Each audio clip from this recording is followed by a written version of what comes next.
But first, before we do that, I'm going to tell you a little bit about Charis Books and Charis Circle.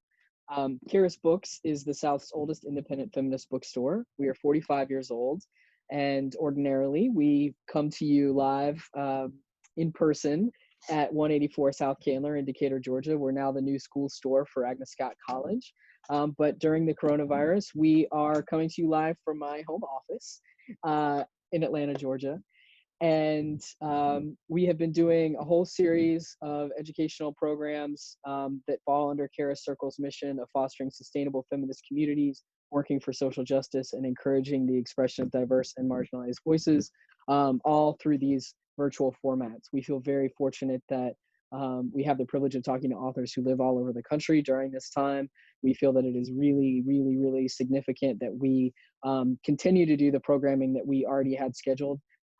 Because folks need history as we move through this historic time. So there's really I can think of no better book to help us focus on what the movement for Black Lives needs right now, what we who are white and want to contribute to the movement for Black Lives can do right now than this book, Race Man, Julian Bond, Selected Works 1960 to 2015. We have the editor here, Michael Long, and Pam Horowitz, who is Julian Bond's lifelong collaborator for justice, and his widow will be, we hope, on soon. She's having some technical difficulties. But again, I'm going to invite you to settle in, make yourself at home. We will get to some question and answer in the chat, but please keep yourself on mute. You can turn your camera on if you like. You don't have to turn your camera on.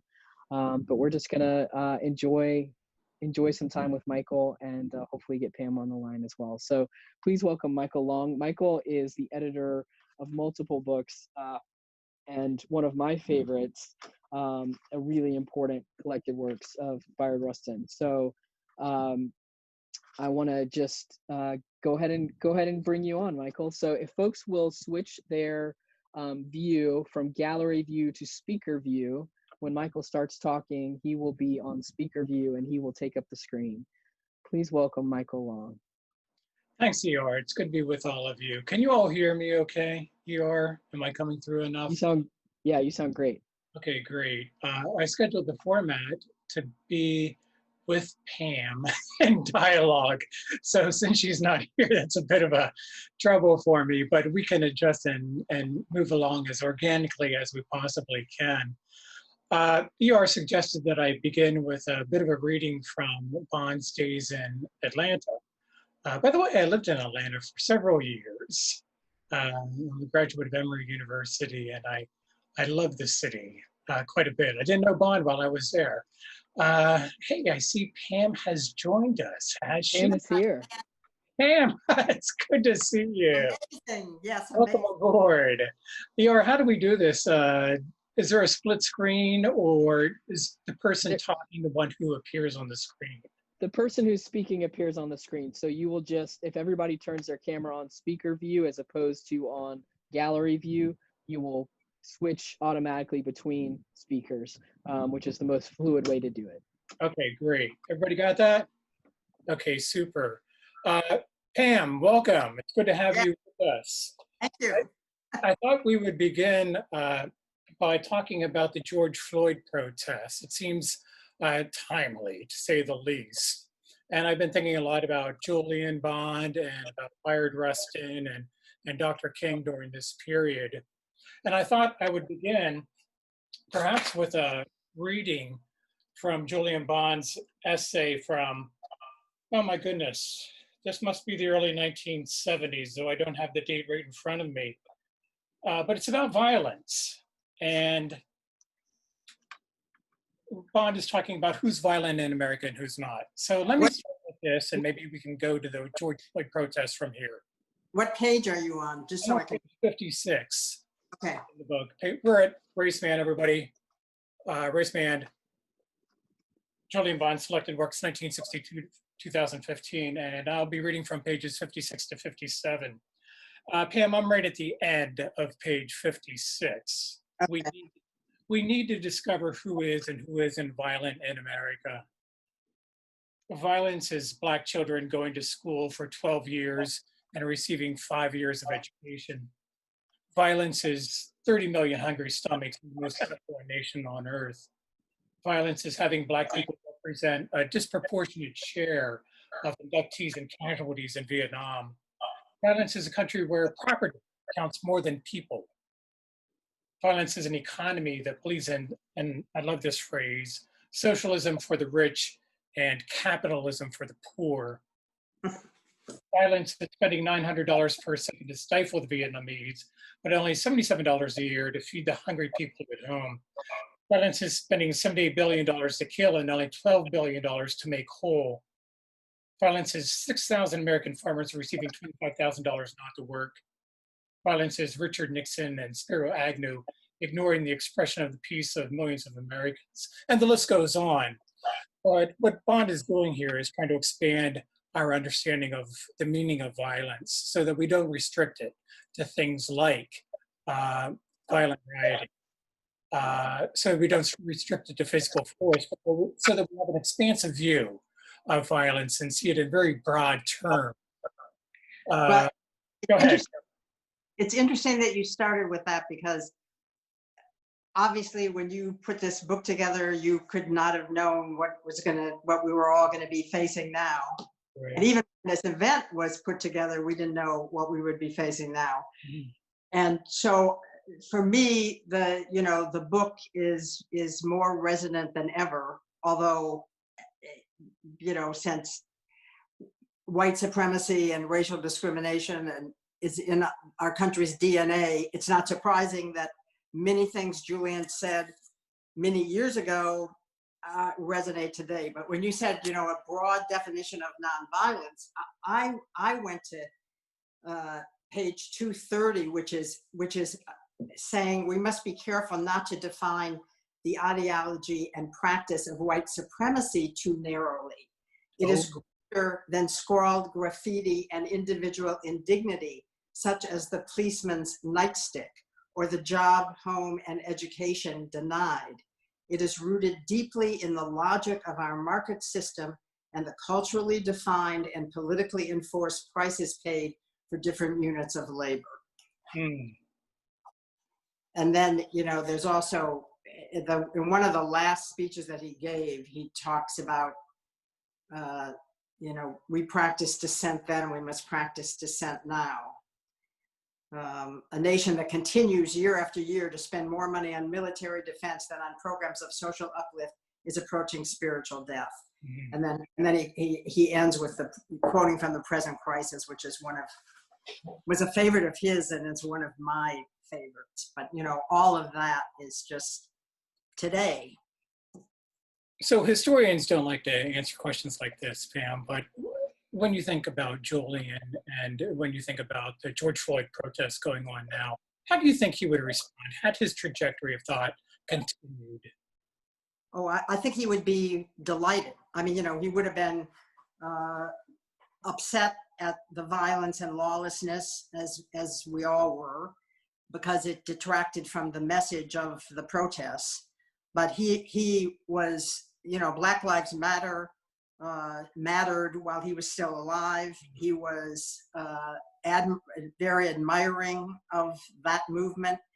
He saw himself and SNCC in Black Lives Matter, and so he would see himself and SNCC in this, and I think he would think that we are in a moment, and partly, I mean, it's a trifecta, I think, because we had the pandemic, then we had police killings, and we have a president, and who's making everything worse. And so, here we are. But all of that, I think, is uniting to allow, a moment when there might really be some significant change. I was going back through his writings about violence and riots, and it seems to me that he wasn't opposed to violence on so much principled grounds, though he clearly believed that violence then was problematic because he believed in the inherent dignity and worth of everyone. But when he spoke about riots, it was usually about the troublesome nature of police officers invading one's neighborhood or the destruction of property in one's neighborhood. But would you agree that, would you agree that he wasn't opposed to violence so much on principle as pragmatic grounds? Does that make sense to you? Julian? Yeah.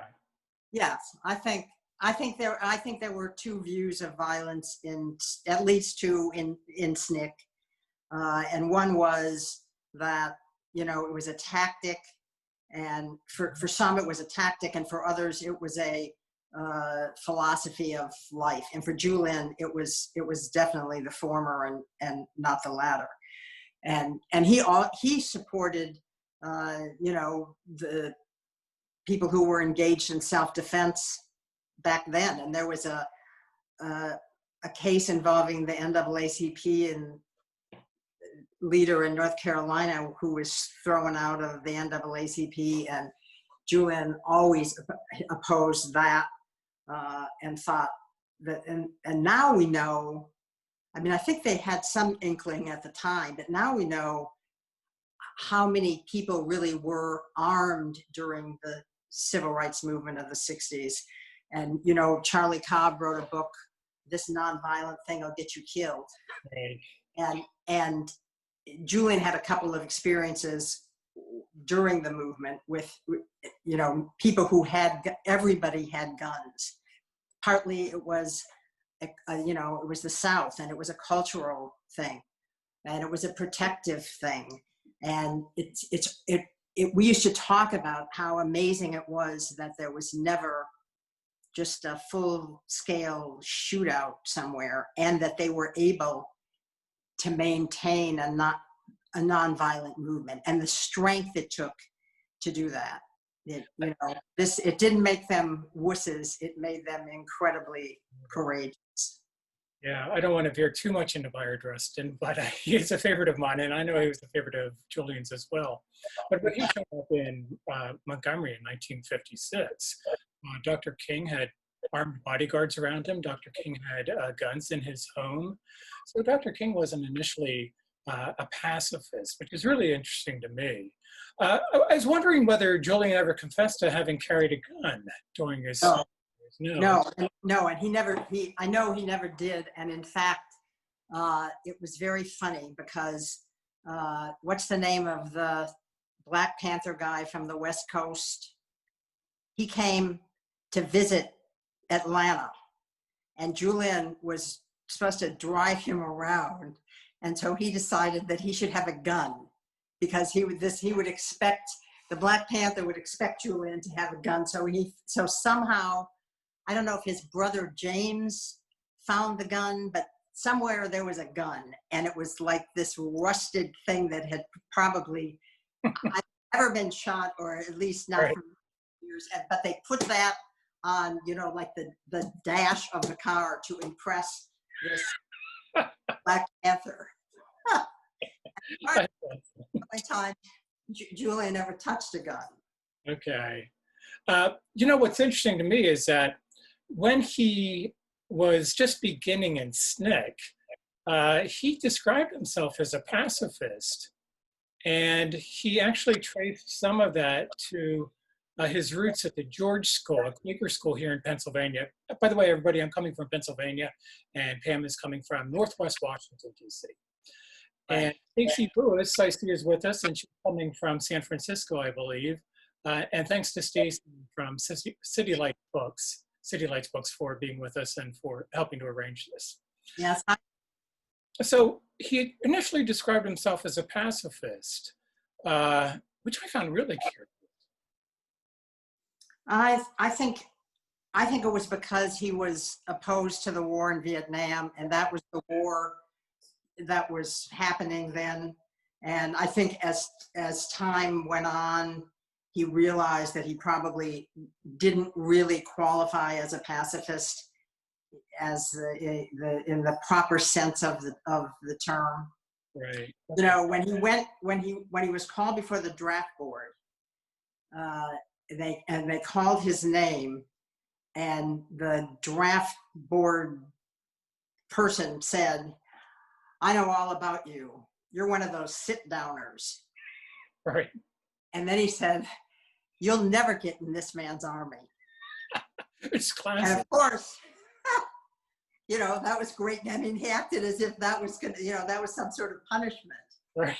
And then, but they made him, they classified him as mentally unfit. Oh, okay. Not I thought it was morally unfit. It was morally mentally unfit, yes. Okay, wow.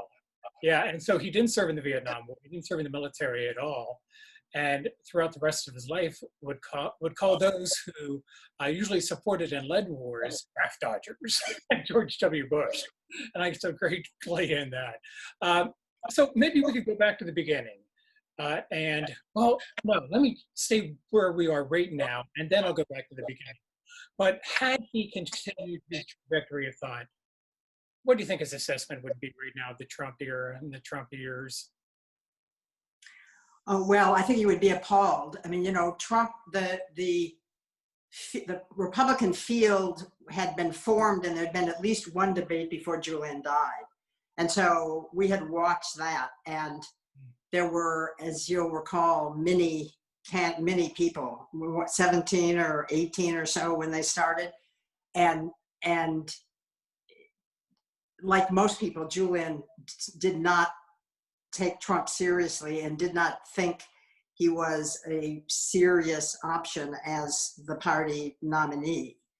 And so he from day one, he would have been appalled. But you know, when Trump was first elected, and lots of people said to me, well, you know, what would Julian think? What would Julian say? And I said from the beginning that he would say, don't agonize, organize. Right. And, you know, he would have been geared toward making sure that he was a one-term president. But I don't think any of us, well, I can't speak for him or even the rest of us, but I did not imagine that it could be this appalling.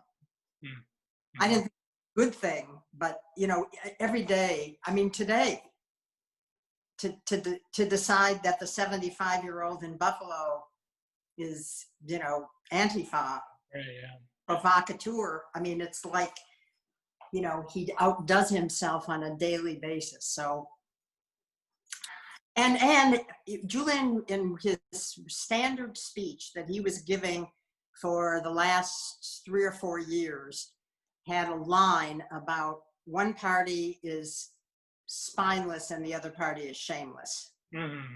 And they still are. Yeah. It was true then and it's true now. And so he would also be, I think, quite disappointed in his own party. You know, he wrote this one piece, I think it was in the early 70s, and he says that in the piece that Black folks shouldn't be in the back pocket of either party. They should have independent politics, as he put it, independent politics. And it would be a mistake for them to lose leverage by identifying with the Democratic Party so much, or with the Republican Party, which wasn't a real option at that point. But I found it really interesting with Democrat almost his whole life, though I did learn that when he initially ran for office in Georgia, he wasn't sure which party to register with. You know, his father was a Republican. Right. Well, that was when, you know, there were not just decent Republicans, but Black Republicans. Right. And that was the party of Lincoln.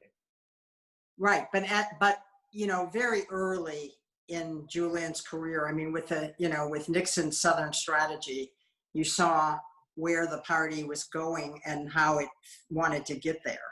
So there has really never been an option. Ideally, and Julian spoke about this, you know, you would have both parties vying for the Black vote, and then, you know, you'd have more to show for it. But that's not been the case in the last, at least 50 years. Right. You'll have to forgive me, everybody, for wearing a hat tonight. But I did wear, the one I chose was 42, Jackie Robinson. And like Bond, he had this dream of what he called the two-party system, where blacks would suspend their votes for a particular candidate or a particular party until black folks could determine which candidate or party best advanced black interests. And that's sort of the dream or the notion that Bond had, at least in the late 60s, early 70s, before the Southern strategy that Pam is talking about. So I was reading, Pam, since you talked about the phrase don't agonize, organize. In 1971, during the Kent State shooting, I know he agonized over that, of course, and he went back to Kent State on the first year anniversary. And he sort of chewed out the campus during that speech that he gave there. And he said that the rage that was expressed following the Kent State shooting was good, but nobody transferred that or transitioned it or morphed it into an organization that had policy goals.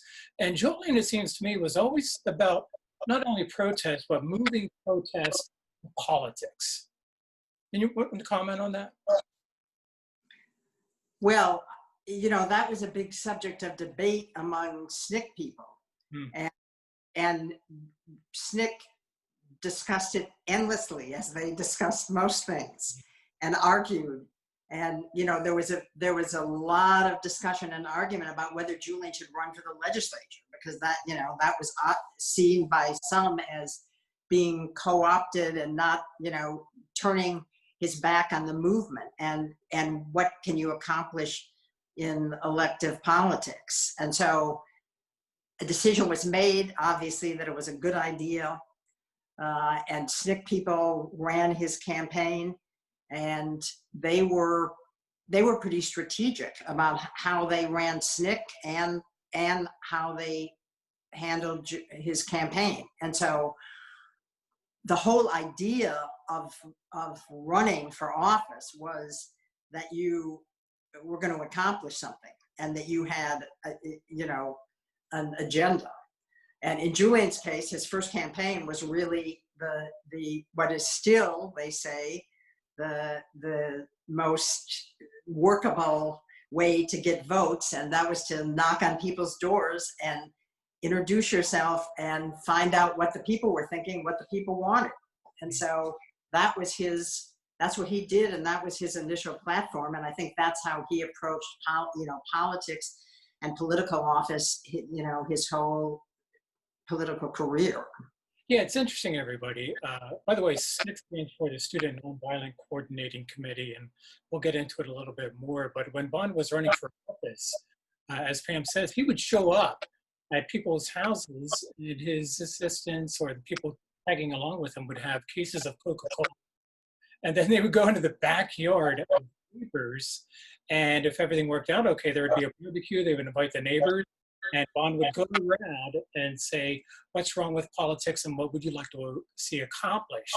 Then he would take that and put it into his platform. And so the platform that he came up with was the neighborhood platform of the country, which is a beautiful way to run. Rather than present your platform to your neighborhood, you go meet your neighborhood and develop your platform from there. So Pam, let's go back to some of the beginning. I know you know some of the family history well, but could you sketch some of the family history and maybe tie it to why, or the reasons why Julian became a civil rights activist? Maybe you could talk us through a little bit of his family history. Michael and Pam, before y'all start talking, I'm going to ask you, if you're in between talking and listening, if you can mute your mic. So when you're done speaking, mute your mic, just because we're getting a lot of feedback on the line. Oh, okay, sure, yeah. Pam, did you get my question? Yeah. Okay, you want to go ahead? Well, Julian's family on both sides was educated. And so education was seen as the way to a future, the way to help the race, to influence the race. His grandfather was actually a slave because he was born in 1863. And along the way, he was born in Kentucky. That's where Berea College is. And at some point, he learned about Berea. And Julian always told the story about his grandfather, whose name was James, the original James Bond, took his tuition, a steer, and walked across Kentucky to the college, and the college let him in. He could not read or write. He was 16. So it took him many years to graduate, but when he did, he gave the valedictory address and went on to get a theology degree. So I always used to say that if you didn't have a doctorate in the Bond family, you were considered undereducated. And so they were all educated on his father's side. His father himself graduated from college when he was like 16, got a doctorate at the University of Chicago, became a noted educator named Horace Mann Bond, did research that is still considered groundbreaking on education. He wrote his main book was called Negro Education in Alabama.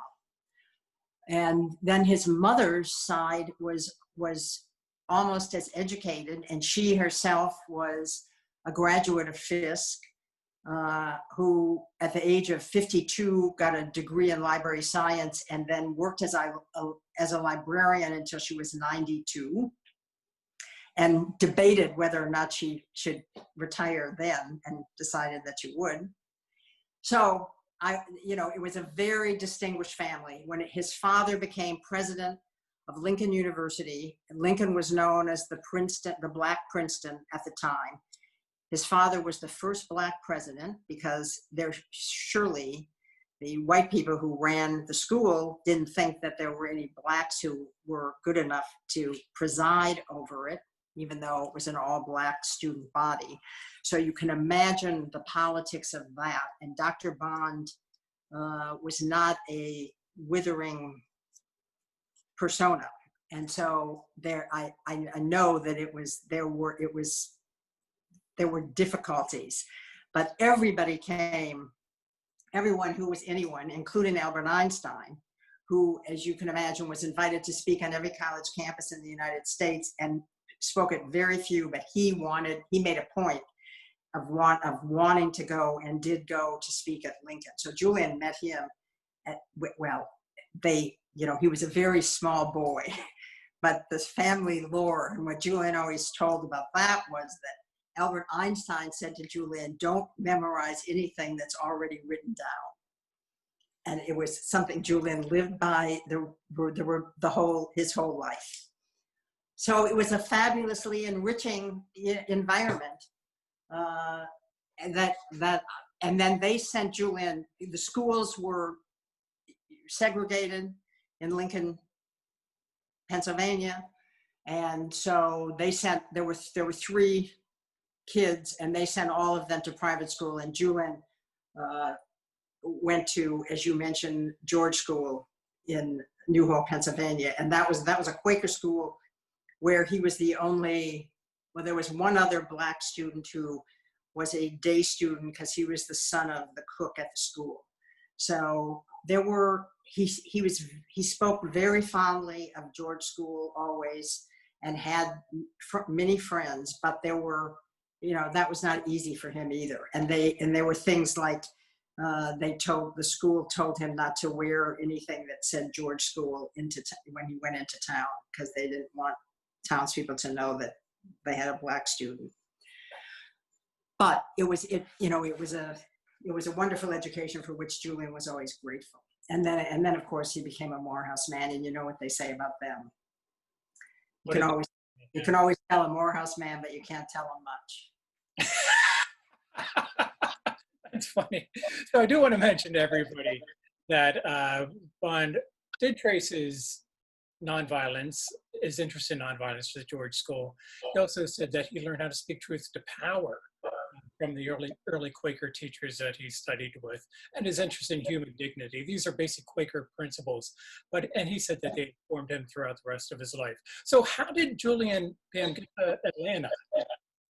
Because his father left the university and got a job as dean at Atlanta University. And that coincided with Julian's graduation from high school. So the family moved,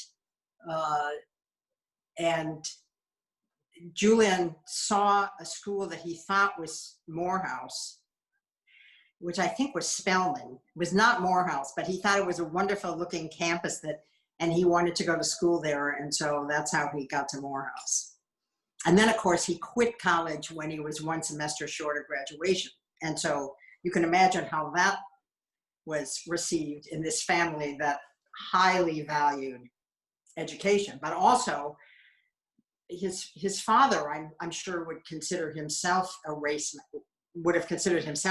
man. And so they were clearly supportive of the nascent civil rights movement, and they weren't going to tell Julian that he couldn't be a part of it, but they were also, I'm sure, appalled. I remember reading that Julian had some concerns about going south. I think they went south in 1957, if memory serves me correctly. And Emmett Till, 14-year-old from Chicago, was lynched in Money, Mississippi, and Emmett's mother decided to publicize the image of his lynched body, and Jet Magazine and Ebony and other national publications picked it up. And Julian must have seen the photo and read about the stories. It was all through the black newspapers and white newspapers. And he expressed some trepidation about going south. And I remember he wrote something like, if that's what they did to Emmett Till, what won't they do to me? So he was concerned about going to the south, but he seemed to find a comfortable home at Morehouse. And I'm going to go to a passage in Race Man, published by City Lights Books just this year, in which Julian describes his first encounter or movement into the civil rights movement. And Pam, I'm on page 2. And it begins this way.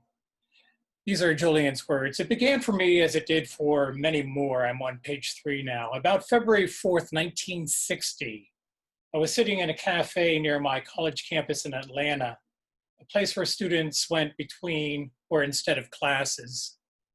A student named Lonnie King. Lonnie played a very important role in Julian's life at this point. Lonnie King approached me. He held up a copy of that day's Atlanta Daily World, which was Atlanta's daily black newspaper. The headline read, "Greensboro's students sit in for third day!" The story told in exact detail how black college students from North Carolina A&T University in Greensboro had, for the third day in a row, entered a Woolworth's department store and asked for service at the whites-only lunch counter, described their demeanor, their dress, and their determination to return the following day, and as many successive days as it took if they were not served. And Lonnie King said, "Have you seen this?" "Yes, I have," I replied. "What do you think about it?" he inquired. "I think it's great." "Don't you think it ought to happen here?" he asked. "Oh, I'm sure," I can hear Julian saying this. "Oh, I'm sure it will happen here," I responded. "Surely someone here will do it." Then to me, as it came to others in those early days in 1960, a query, an invitation, a command. Why don't we make it happen here? He and I and Joe Pierce then canvassed the cafe, talking to students, inviting them to discuss the Greensboro event, and it duplicated it in Atlanta. The Atlanta student movement had begun.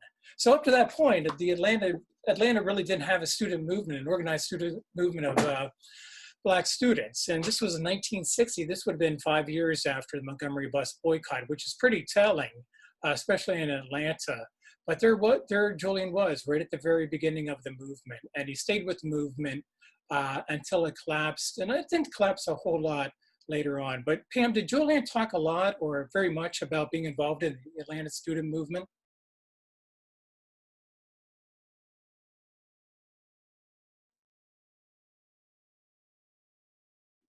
Gotta unmute yourself, Pam. I'm sorry.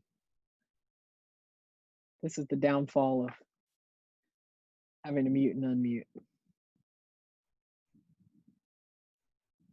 Oh, we can't hear you yet. You're still on mute. There you go. Sorry.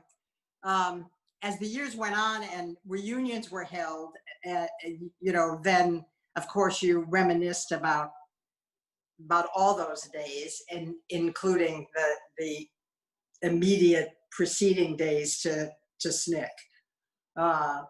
So, and he talked about, and I don't know if you have it in the book, but he talked about his arrest, and that his first arrest was during the Atlanta student movement when he was arrested at the cafe in City Hall. And he always told a very funny story about that. But it wasn't so funny at the time. I mean, I think he was, the first arrest is always fills you with a bit of trepidation. But the Atlanta student, I mean, SNCC came really right after that, because it was Easter weekend, 1960. Right. Can you talk about that? And can you talk about Julian's work at SNCC, what he did and how he found the organization to be? Well, it was because of the Atlanta student movement that he was invited to participate in the movement that became the founding movement of SNCC, and that was at Raleigh, at Shaw University, called by a woman named Ella Baker, whom the people who were in SNCC, I think, universally revere. And Julian always said he never called her Ella. She was always Mrs. Baker. She was older, or Ms. Baker. She was older, obviously, than the students. She worked for Dr. King, but she was a real strategist, and she understood, and she gave a speech called More Than a Hamburger, and she understood that the movement was about a lot more than sitting at a lunch counter, and that it was very important that the students have their own organization and not become a part of then the likely organization would have been SCLC, Dr. King's organization. So she was a bit subversive because she worked for Dr. King, but she made it clear to the students that they needed their own, and that it needed to be bottom up, no top-down leadership. So, I mean, SNCC really, I think, bears the markings of Ella Baker in its approach to everything. So it was at that meeting. In fact, when they formed themselves, they were actually the temporary student nonviolent coordinating committee, because nobody really knew how this was going to play out. And Julian became the communications director. So, which meant that his primary responsibility was to get the word out to the rest of the world what was happening in the rural areas of Mississippi, where SNCC was, in the rural areas of Alabama.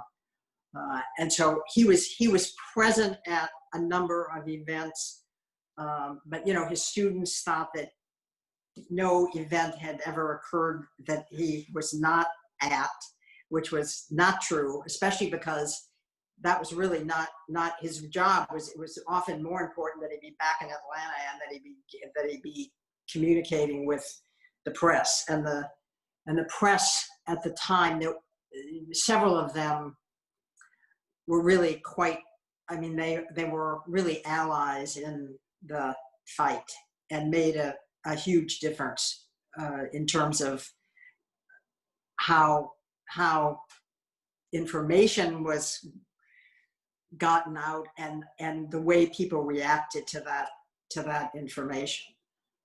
But the day that the Birmingham, the church was bombed, Julian was in Atlanta, they got the call and they went. So he was on the scene as I say, for several events, but his job was really in Atlanta. And he wrote all the, press releases. Mm-hmm. You know, he had a grassroots approach to getting the word out about SNCC as well, which is really interesting. He would send a reporter out into the field and they would identify with a local activist or an activist from another part of the country. And then they would write a story about this activist and send it to the home newspaper back home. And this would spread the word nationally about SNCC, but in a really locally focused way. So Bono, I thought, that was a genius way to get out word about SNCC, but it also built support for SNCC throughout the country. And I think that SNCC can attribute a lot of its success to Bond's getting the word out. He described himself as an office functionary, which is always found absurd. But he really played a key role in that publicity role in terms of getting a lot of recognition for SNCC and some of its success from 61 to 65, I believe. So at the end of 65, or in 65, he decides to run for office, for the state house. And what happens after he gets, by the way, he gets elected with 82% of the vote in his district. That's pretty high. But what happens after he gets elected, Pam? Could you walk us through that story? Yes, well, after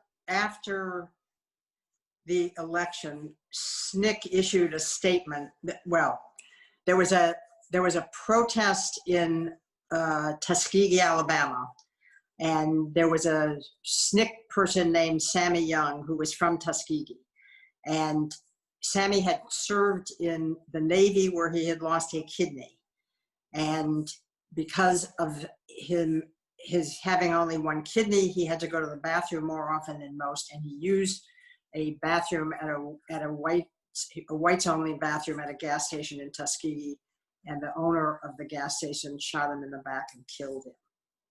And that there was already anti-war sentiment bubbling within SNCC, which was now, and this is early. This is way before King gave his speech, you know, in New York.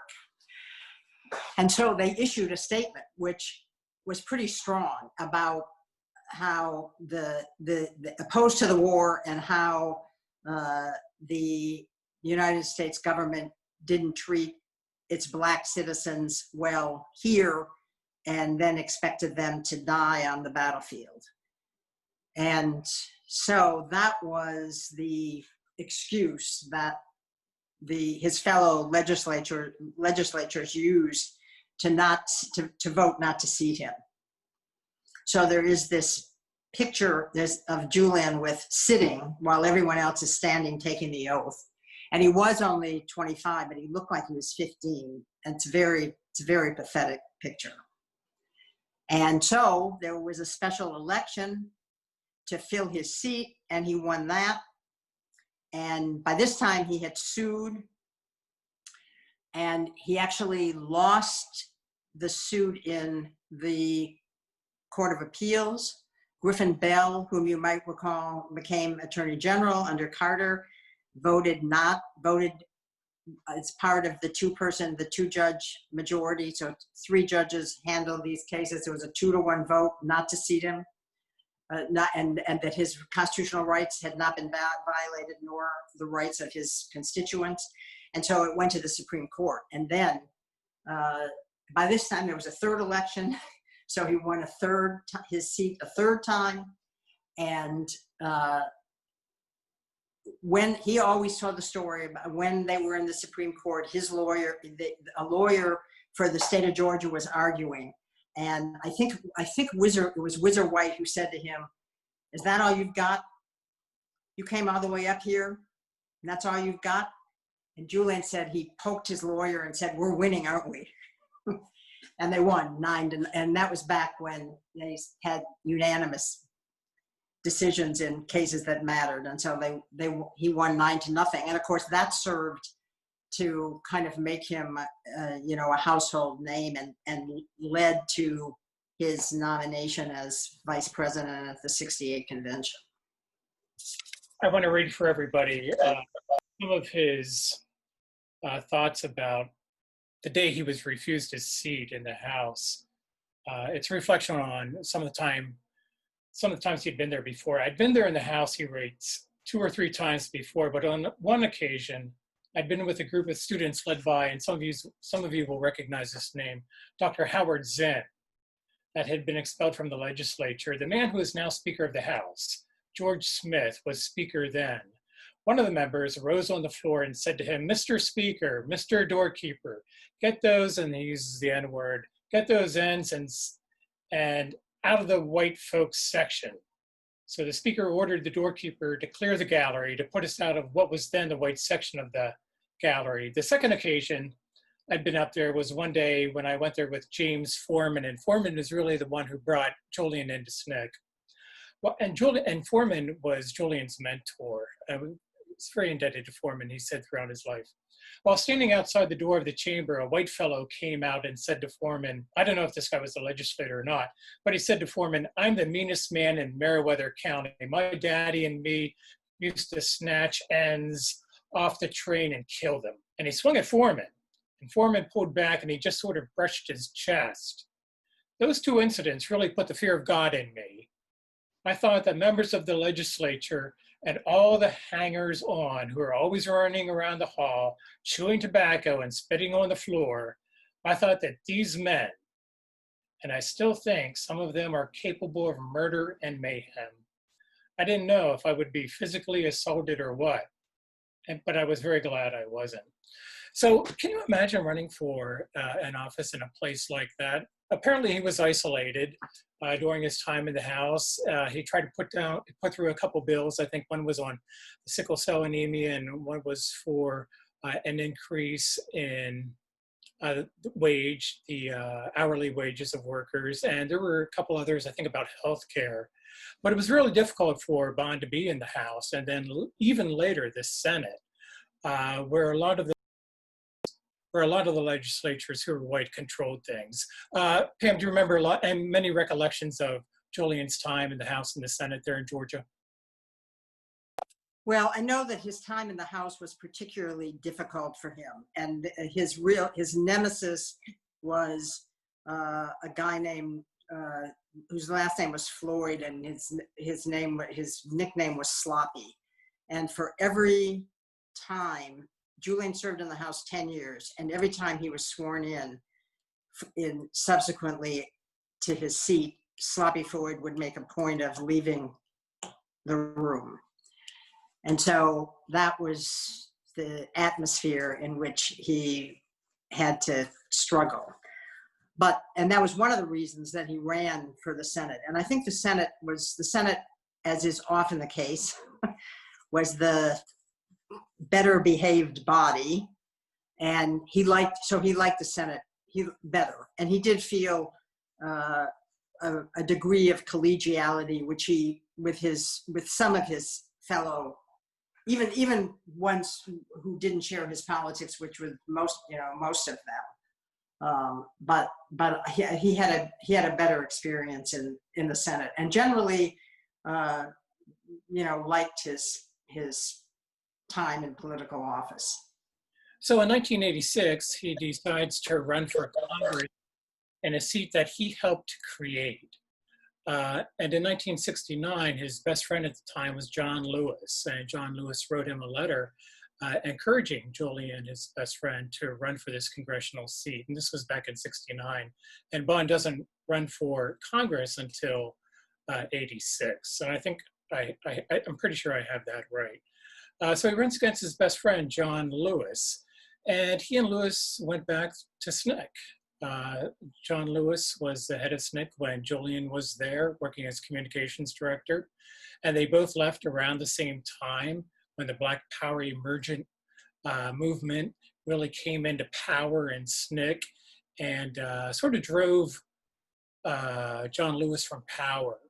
And then with Stokely Carmichael in the lead, they moved toward Black nationalism and the use of force in self-defense. And that was a different way than Bond and Lewis were going. But they remained friends, and in 1986, they find themselves in the peculiar event of running against each other for Congress. It is a hotly contested race, and it leads to a fracture between the two men. And Pam, I'm wondering if you would talk about those difficult days. No. That's fair enough.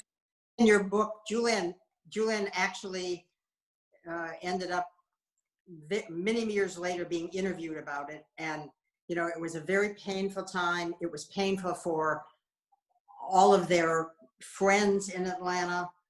And so I prefer for Julian's words to speak about how it came about and what it meant to him. I will say that there is a new documentary about John, which I think is called Good Trouble or something like that. And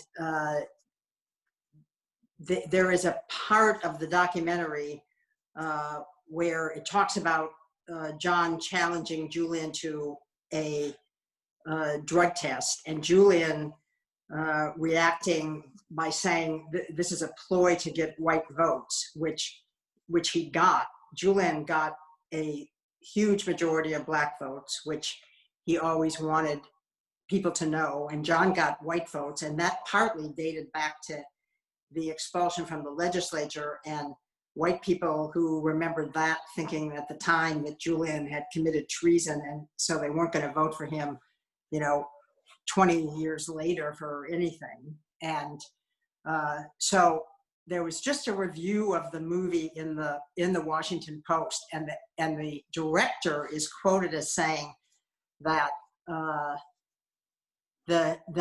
to her, the experience made John seem more human because he had won the seat in a less than honorable way. So Julian would approve of that verdict. But other than that, I don't have anything to add to what is in your book that Julian says about himself about it all. For the people here, let me just catch a few things. But I do refer you to book, as Pam does. City Lights books, Race Man, Julian Bond, Selected Works, 1960, thanks to City Lights books. During the campaign, it turned personal, especially during the runoff between John and Julian. And John also, the criticisms came from elsewhere, but John accused Julian of drug use. He accused him of being a slacker, lazy in the legislature. He accused him of being out of touch with the black masses, which is really interesting because Julian won the black vote in the race. And he also accused Julian of, not accused him, but he just said that Julian was somebody who worked for him.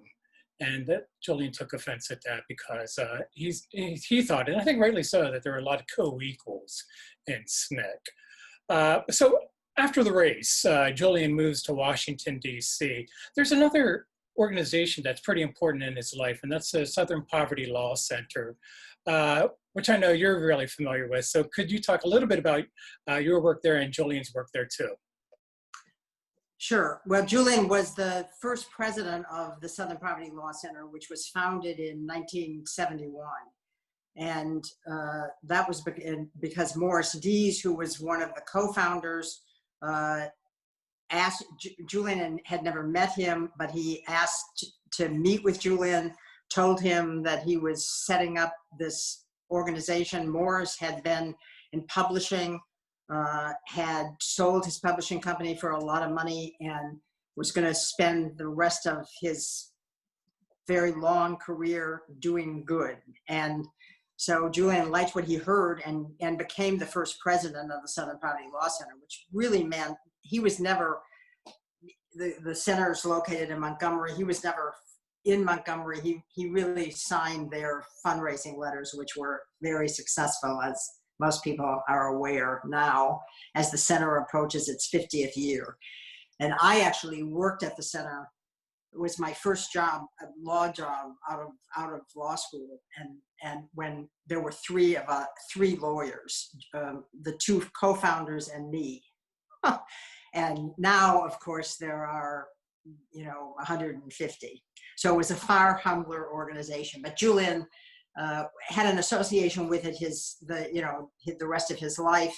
He at some point stepped down as president, and then he was on the board, and now I'm on the board. So the center devoted to really progressive issues, and And let's just go through some of them. And ER, I suspect that some people will want to ask questions. So maybe if you could monitor those, that'd be great.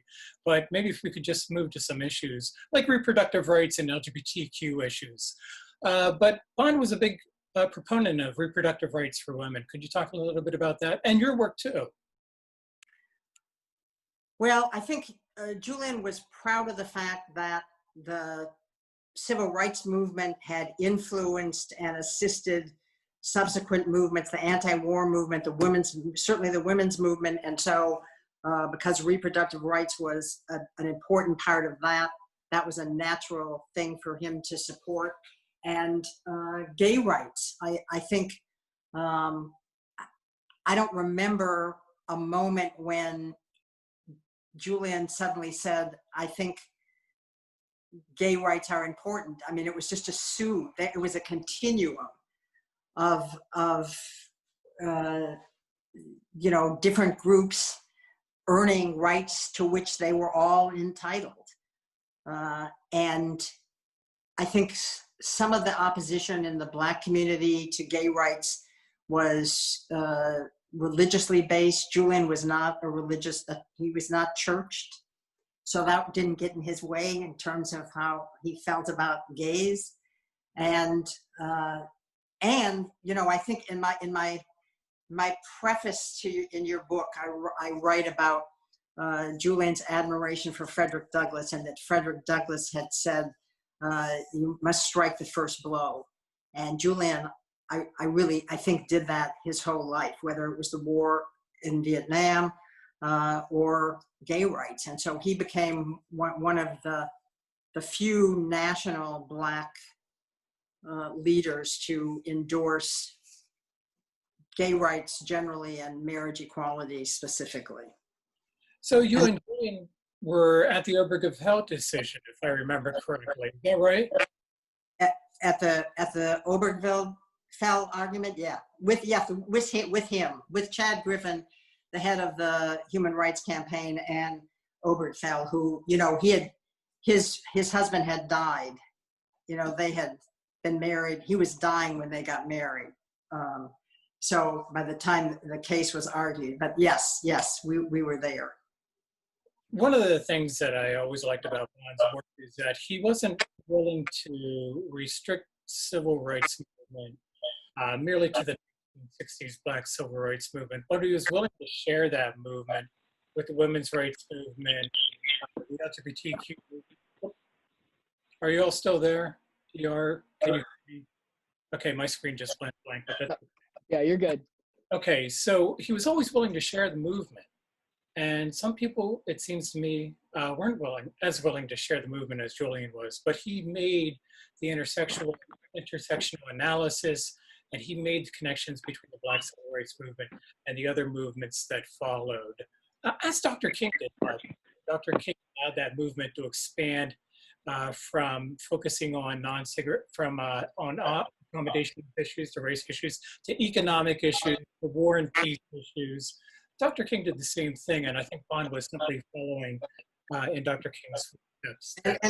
And Coretta King was a big supporter of gay rights, and we don't know what Dr. King for sure would have said or done, but we know what she said.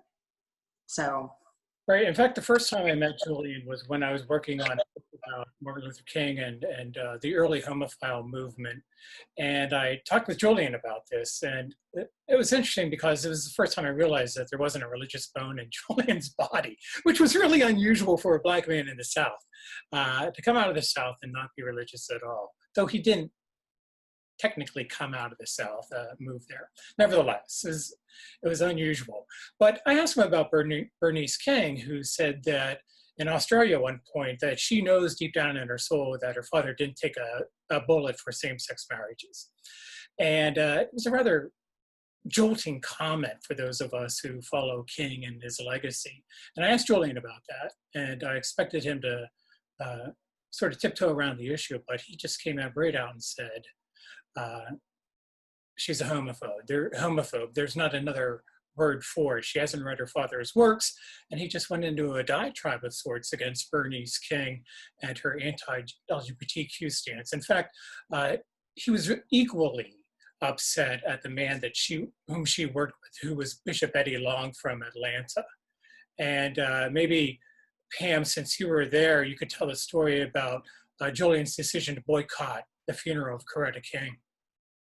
Well, it was because it was going to be at Eddie Long's church, and obviously Eddie Long was going to be there, and because he was quite sure that Coretta would not have wanted her service to be there. And then, you know, I don't know if you remember, but it got worse because they disinvited Harry Belafonte, and nobody had been closer to the King family and done more for the family in the wake of the assassination than Harry. And so that was an unforgivable thing to do. Julian was right, and he was happy that he had not graced the place with his presence. Now, I will say Bernice seems to have become somewhat more enlightened since then. I haven't seen as much evidence on that as I would like, but well, so 9/11 happened when you two were together, and maybe if you could walk us through some of Julian's reactions to 9/11 and the war on terror, that'd be really interesting to me, because there's not a whole lot there's some of it in the book, but not a whole lot about it. You know, I mean, I guess we all remember where we were. And we were on our way driving to Charlottesville. Julian was teaching at the University of Virginia at the time.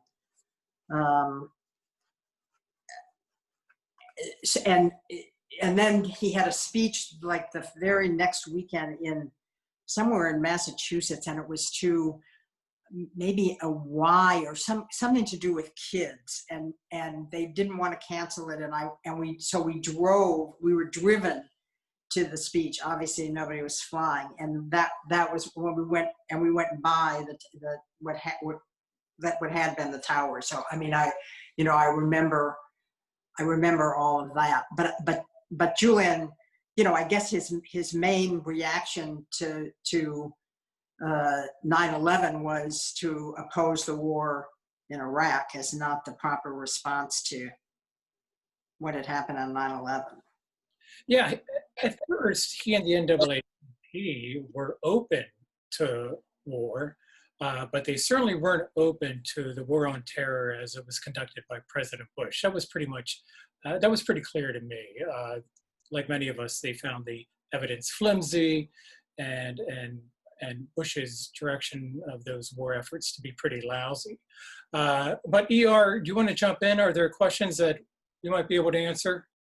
Yeah, so the first one's from Lorraine, and she said the Bond quote read at the very beginning of this presentation as some MLK quotes makes him sound like a socialist, which I would love. Do we know if he was, even if he never articulated it in public?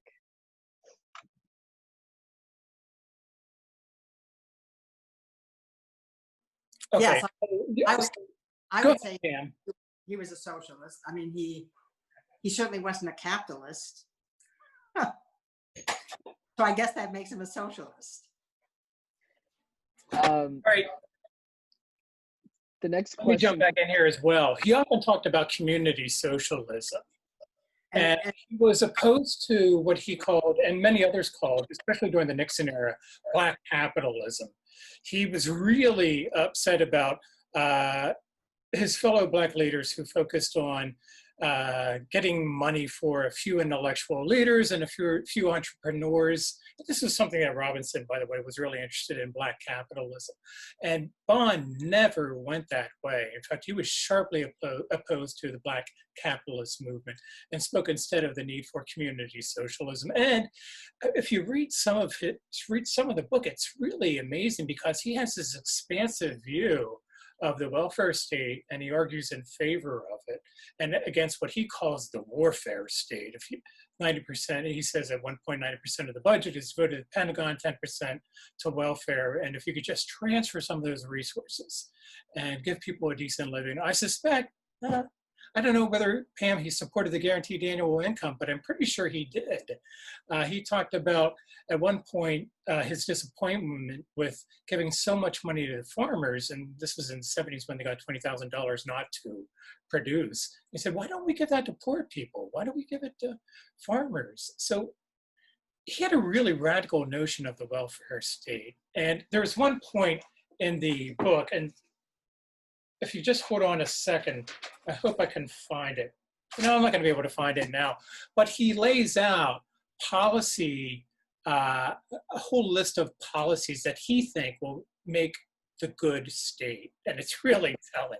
Is it on page 78 and 79 where he's really talking about, it's in the United States as a colonial society speech?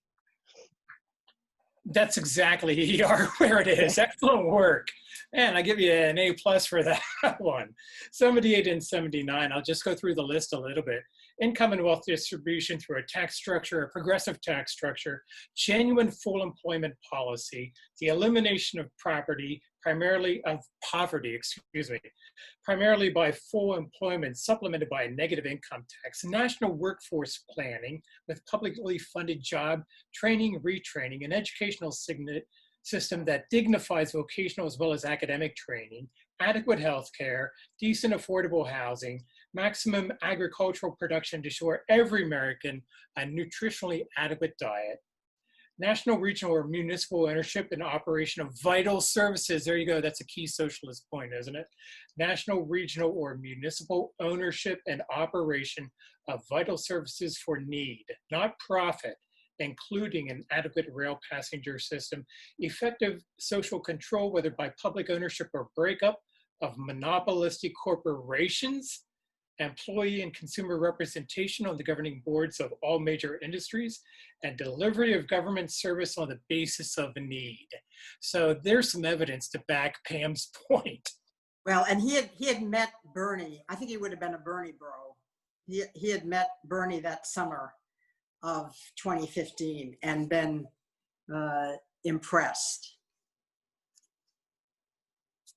Yar, we'll just let you pop back in and out if you would.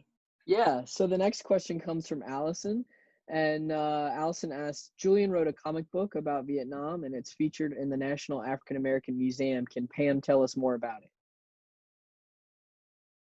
Well, Julian was very proud of his comic book, and Julian had a big collection of Black collectibles, which I gave to the museum, but I did not give the comic book, and it is on display there. And it's turned to the page that talks about Julian's election to the Georgia House. But it doesn't say where they got it. So he would have been really excited that they had the comic book, because he obviously did not do the art, but he wrote the comic book, and it was basically a treatise on why the war in Vietnam should be opposed. And again, it was kind of early. Now there are a lot of comic books dealing with serious issues, and we know his friend John Lewis has a couple.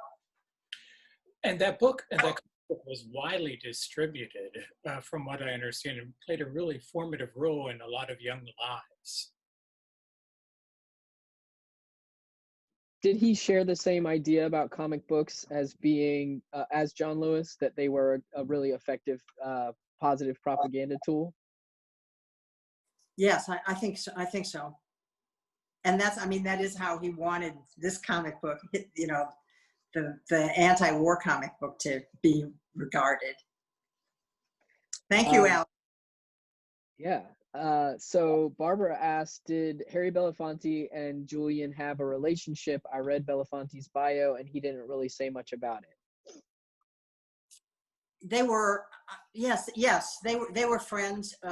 Harry took a group of SNCC people to Africa for like a month. This was early. That was a fabulous treat for them. They met heads of state and learned a lot. We went to England with Harry and his then wife So they were not, they were not best friends, but they were definitely friends. And Julian was a big admirer of Harry.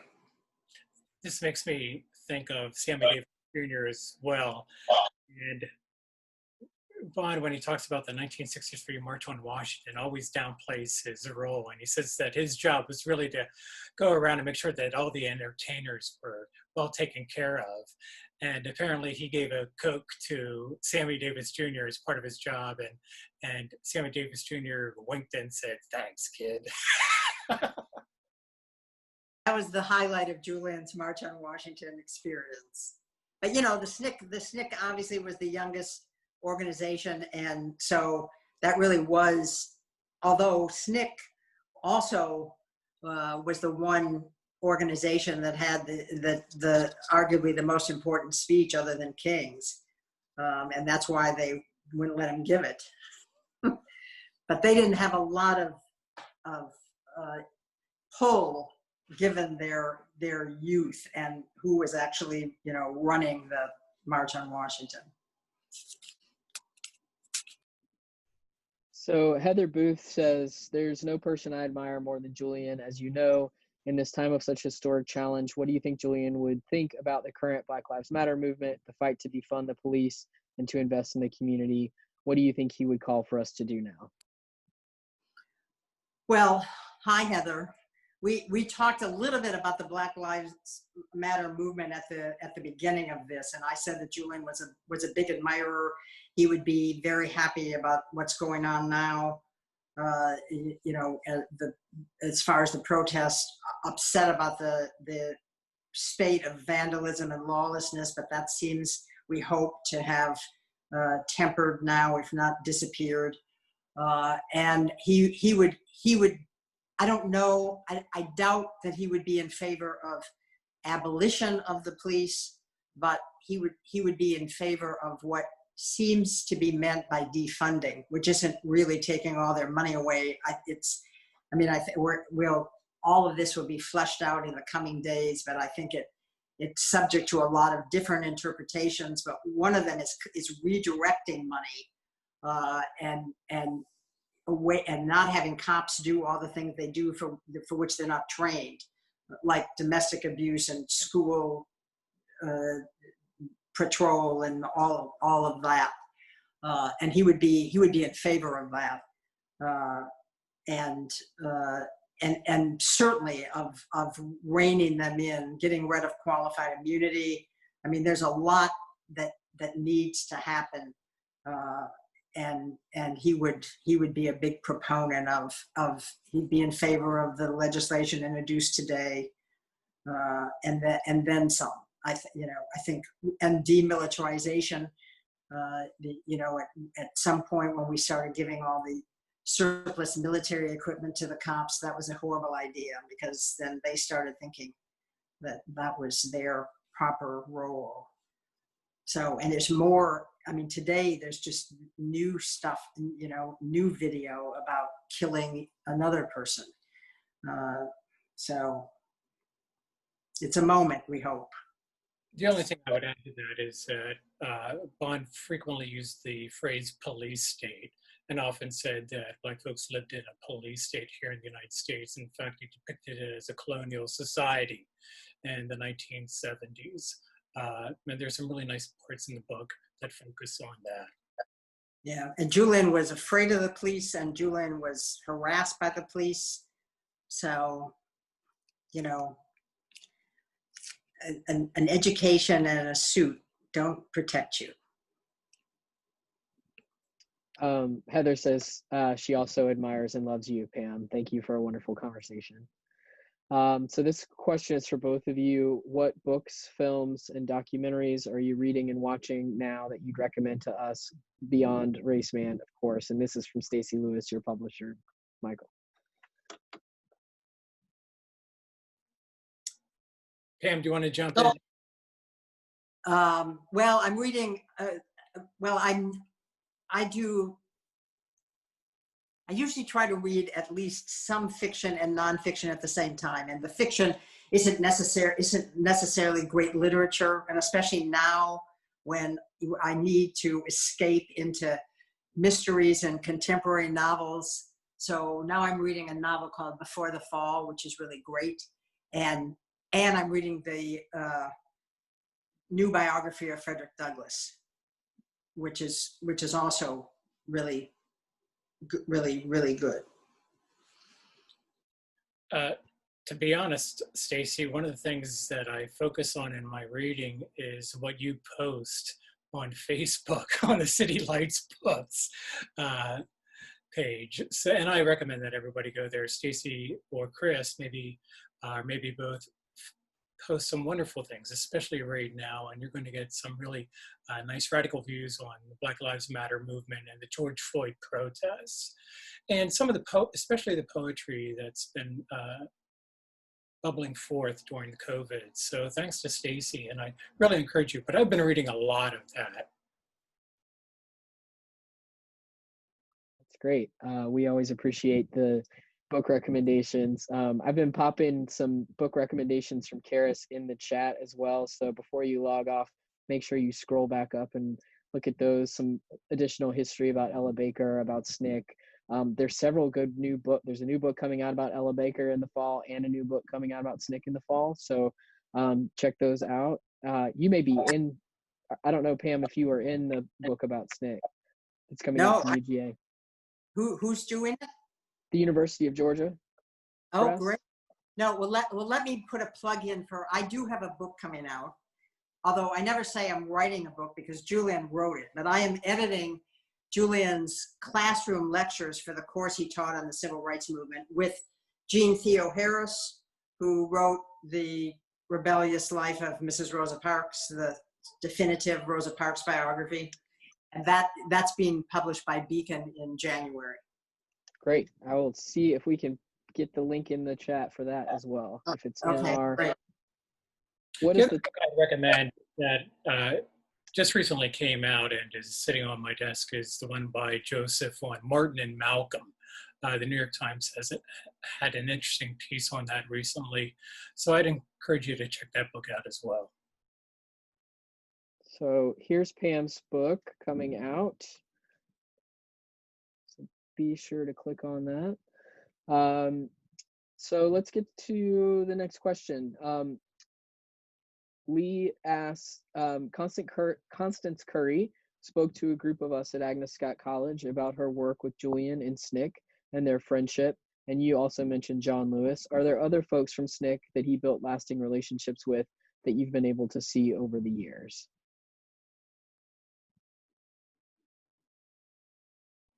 Pam, do you want to take this one? On mute. Yes, many.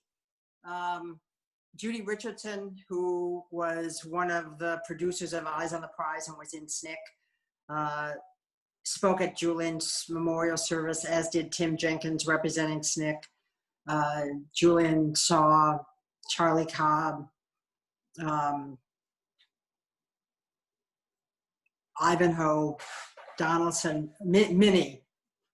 He regarded his SNCC colleagues as lifelong comrades and friends. And there had been reunions. There'd been a 40th and a 50th. So he had seen them. Some of them he saw regularly, Dottie Zellner in New York. And many of the women, there's a book by SNCC women called Hands on the Freedom Plow. And Betty Garman was one of the organizers of that book. So yes, he saw many SNCC people throughout. Pam, is it fair to say that James Gorman was his main mentor in SNCC?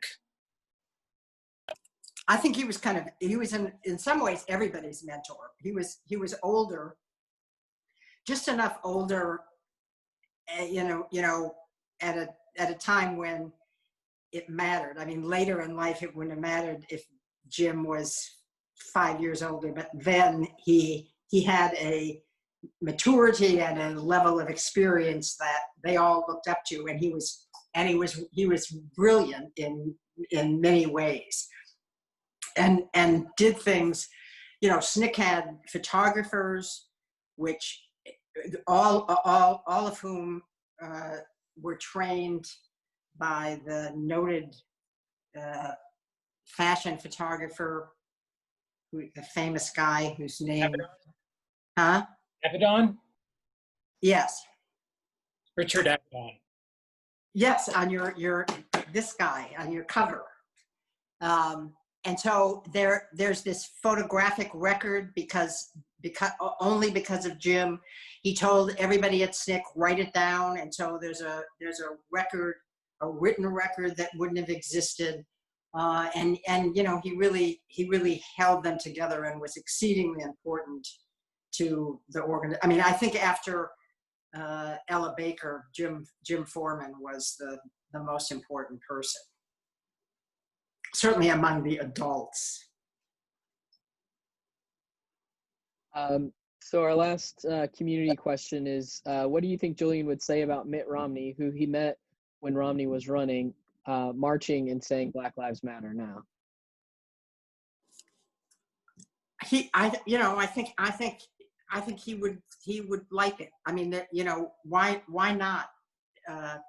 You need all the allies, and I think that there'd be a lot of things that he doesn't like about Mitt Romney. He certainly wouldn't have voted for him, but you know, what's the thing about we have no permanent friends, no permanent enemies, just permanent interests. And as long as right now, if he's interested in you know, racial justice, good for him and welcome.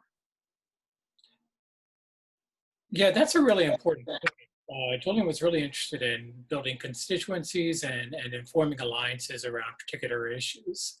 And not everybody's always like that. I think that his disappointment with SNCC was that it stopped forming alliances after Carmichael and A.Trap Brown came into power. He believed that they stopped forming alliances and they became insular and lost support. And he was always about building alliances. So we have a comment from Gil Robinson. Gil says, I advocated on gay and lesbian issues at the General Assembly in the 80s. Julian was one of the few friendly faces, always supportive, though in those days there was little legislative success. His mentoring, advice, wit, and level-headedness were so appreciated. That's nice. Thank you. And thank you for your work, Gil. We appreciate it. So we've got about 5 minutes left. I want to give y'all a chance to say any, closing thoughts you have or anything that you want to make sure folks know about Julian that we didn't get to. Pam, how about I go first here and then I'll give you the closing word if that's okay. Actually, it's Julian's words. This is from page 227 in Raceman. And it's really not his words. He's quoting his grandfather.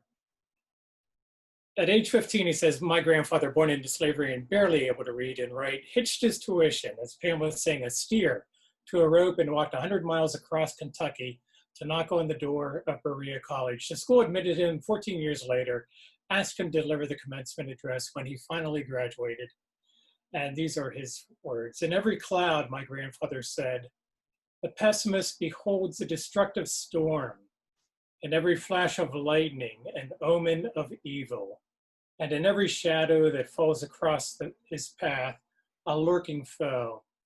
He forgets that the clouds also bring life and hope, that lightning purifies the atmosphere, that shadow and darkness prepare for sunshine and growth, and that hardships and adversity nerve the race as the individual for greater efforts and grander victories.